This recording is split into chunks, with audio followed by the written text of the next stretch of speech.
This is He Knows Everything, bringing you that heat that far. We keeping a foot on the whoop, eggs. We keeping a foot on the whoop, eggs. Let's talk about it, man. Jaron Boots Ennis, and I'm going to explain what he is at his truest and his most properest levels. Jaron Boots Ennis is basically a tick. You know how you guys have an annoying tick that's bothering you? And you know how you have that annoying tick that's just flying all over the place? And the annoying tick is just everywhere. It's just basically enaminating the whole room.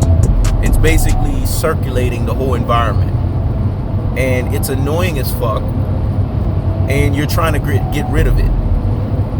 That's what Jaron Boots Ennis is, an annoying tick.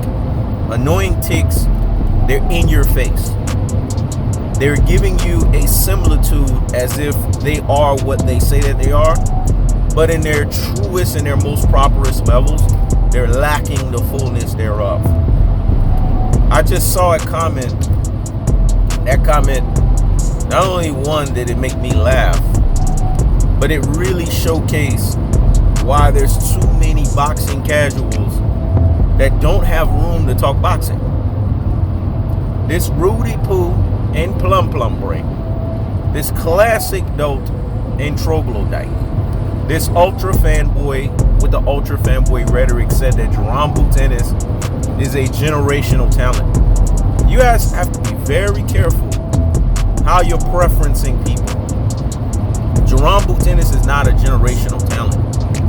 Jaron Boots Ennis is an annoying tick. Annoying ticks, they give you the similitude, remember, as if they are what they say they are, but in actuality, they are lacking the fullness thereof. Errol the True Spence is not the similitude. He's the fullness thereof. He is actually the generational talent. People don't want to accept it, but it'll sink in. It'll dawn in when he punishes, he mangles, and he gets rid of Terence Crawford. It will sink in then. Fight fans will understand, well, damn, they call him the truth because there's no lies in his damn fist. But because of the polarization that Errol the True Spence has, they're going to find a way to say, well, he needs to fight Canelo Alvarez now. That's what they're going to say. I'm prepping you guys' mind because I understand with Errol the True Spence, they're never going to give this guy the actual credit that he fucking deserves. Errol the True Spence will never get the fucking credit that he deserves because Errol the True Spence, in actuality, is a fighter that will not be respected by boxing fans. Not because of the fact that Errol the True Spence is not a fighter that you can't respect. His skill set tells you that it should be respected. His abilities tell you that it should be respected. This is a guy who's perfected the refined, come-forward Mexican style, intermingled and mixed with the black slickster style. He's interwoven two worlds. This is why Errol the True Spence is what he is. Have you guys watched the movie Underworld? And have you guys watched the Prodigy? He's the one that has the lichen and the vampire bloodline in him. So he's a prodigy. That's what Errol the True Spence is. He's the best of two fucking worlds, man. Because Spence has intermingled two styles. But what he did, and that's why Mexicans can't stand Errol the True Spence, he basically took the Mexican come forward bullshit style, because it's a bullshit style, and he refined it and perfected it. And he perfected it with parrying of punches. He perfected it with basically being able to move your feet while you're coming forward, so you're not taking that much punishment. He perfected it by basically ingratiating lateral movement in the refined come forward style. Errol the True Spence is not just a great fighter, he's a special fighter. And if fight fans are paying attention and listen, they would understand. Spence has two Zenkai boots left. Shout outs to Sade Loden. She was talking about DBZ and Dragon Ball Z and stuff like that. But for me, Errol the True Spence always talks about Jiren. He always talks about Goku. To me, Errol the True Spence got two more Zenkai boots, meaning he has 2 more transformations left. There's still a transformation for Errol the True Spence to become a Super Saiyan. He hasn't even hit Super Saiyan form. You guys remember when Goku was fighting Vegeta? And he hit that Super Saiyan form? And the look on Vegeta's face? Woo! It's a things that make you say, It's a things that make you say, Vegeta knew he was fucked. Because it was the legendary Super Saiyan. It was already prophesied that the legendary Super Saiyan was going to take his rabbit ass down. Goku happened to be that legendary Super Saiyan. And then, when Goku fought Beerus, Goku hit Super Saiyan God. See, Errol the True Spence got two levels. He got 2 more levels. The Super Saiyan is when Errol the True Spence move up to 154. Errol the True Spence is restricted right now, man. Y'all ain't seen the best of Errol the True Spence.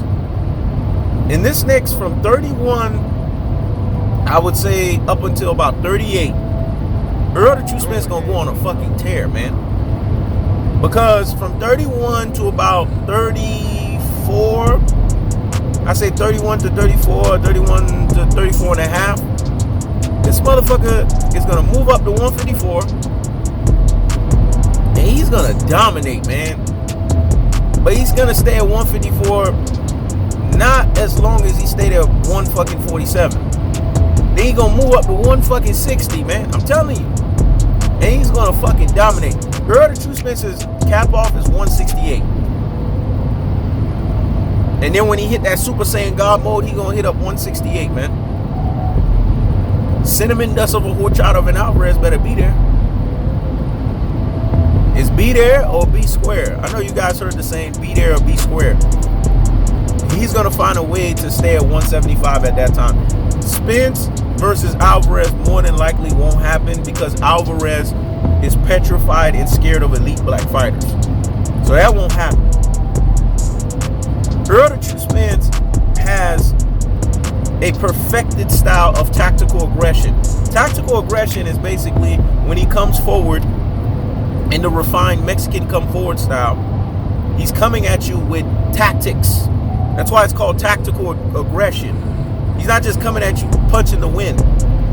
He's basically placing his fucking punches at the right time, and he's hitting you with mean fucking intentions. He never wastes any punches in the come forward refined style. That means every punch is gonna fucking land, or it's just about to land, and if the shit don't land, whatever lands on your shoulder or whatever is going to hurt you. But it's gonna be tactical about it. It's gonna be militant about it. And then we have to talk about technical punching placement. Every punch that Errol the True Spence throws, because he doesn't waste punches, there's land at a high perfected rate. If you go look at CompuBox numbers, the last person who was doing what Errol the True Spence is doing, anywhere between 47 to 50% landing rate, Floyd Mayweather, man. That tells you that Errol the True Spence is a superior fighter that lands with precision. This is a guy who knows that every punch counts. Every punch means punishment. Every punch decides your fate in the ring because he's the punisher, the judge, the jury, and the executioner. And then we have body snatching work. Errol the True Spence is a body snatcher, man. 2.0 iteration. Marvin Hagler was 1.0. God rest his soul. Errol the True Spence will beat your guts up. Errol the True Spence will have your liver and your spleen wondering, why did you even step into the fight with the likes of a guy like this, of this epic proportion and this epic magnitude? This is what Errol the True Spence brings to the table. This is his magnetism. This is his ability. This is how he's a complete package fighter, a stimulus package fighter. Hence, he's an error-filled fighter. Hence, he's a generational talent. These are his skill sets that make him that.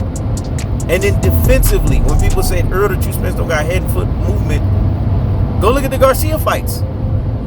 Mikey Garcia tells you head and foot movement. Danny Garcia tells you head and foot movement.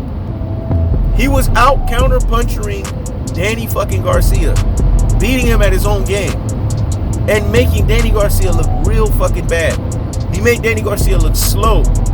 made Danny Garcia's timing look like it was not even ordinary, it was trash. And he fought this guy as a tune his ass up. Straight out of a car crash. That's generational talent ability right there. That's basically what we will say a guy that's an error-filled fighter. I liken that performance to what Floyd did to Juan Manuel Marquez, man. Floyd took off, 2.5 years? If you equate the time that Errol Spence took off, which is well over a year, and you couple it with a car crash, it's as if he took 2.5 years like Floyd. You guys don't understand the special level fighter that's in front of you, in i.e. Errol Spence. He's the truth. They call him the truth because there's no lies in his damn fist. So the unmitigated gall and the audacity to compare an annoying tick and i.e. Jaron Ennis with the likes of Mr. Tactical Aggression, Mr. Technical Punch and Place Man, and Mr. Body Snatching Work, the levying onslaught of the punishment style, it's a things that make you say, It's a things that make you say, They shouldn't even be uttered in the same breath, let alone in the same vicinity. You heard what Errol Spence told Jaron Ennis. I'm the big dog. I don't fuck and I don't mess with little pups, dog. You a little fucking pup. Straight to his face. Because Spence sent a quick message to his ass. You ain't on my fucking level, dog. You can't see me and you will never fucking see me. Jaron Ennis will be mangled, punished, and beat up by Errol Spence. It won't even be close. Boxing fans that tell you in their limited boxing knowledge, in their limited professed thinking, tells you that this guy has a chance, that this guy's the next guy, that he was coordinated. He was never fucking coordinated. If you notice, Floyd coordinated Errol Spence. Errol Spence never coordinated no Jaron Ennis. Fighters give each other credit. Now, if you guys want to go off of giving someone credit, Floyd has given so many people credit. Errol Spence has given so many people credit. Errol Spence has given Virgil Ortiz credit. Is that a coordination? Let me Hulk Hogan that, dog. No. We're going to double Hulk Hogan that. Errol Spence has given Virgil Ortiz basically what we would say credit. Is that a core fucking nation? Or is it as simple as Errol Spence is basically giving him fucking credit? I want y'all to explain that shit to me. Because fight fans can be Rudy fucking Poo and plum brain in their thoughts. They can be classic fucking dope and troglodyte in their thoughts. They can be ultra fucking fanboys with the ultra fucking fanboy rhetorics in their thought.